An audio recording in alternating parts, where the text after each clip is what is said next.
Дэвтэр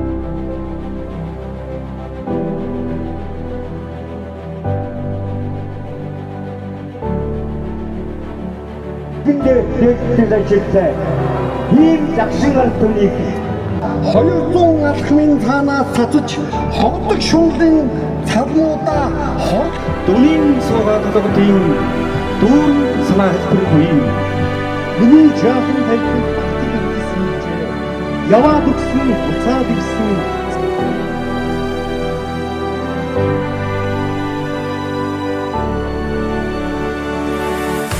За одоо зохиолын 7 хоног орон даяар өрнөж байна.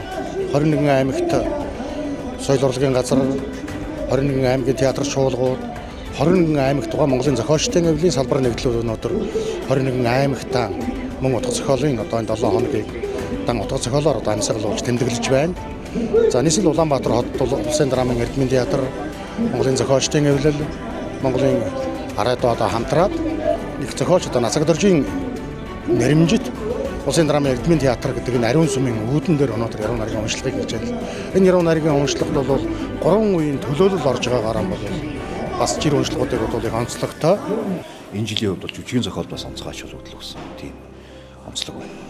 Жүжигийн зохиолын одоогийн үеийн хөгжлийн тухай нэг тодорхой мониторинг гарч ирнэ. Түүн дээр тулгуурлаад улсын драмын эрдмийн театрын зүгээс жүжигийн зохиолчдын клуб гэж байгуулах гэж байгаа. Тэгээ энэ жүжигийн зохиолчдын клуб дээр бол өөрсдийнхөө санааг ярьдаг, театруудад хэрэгтэй байгаа урын сан санаануудыг ярьдаг.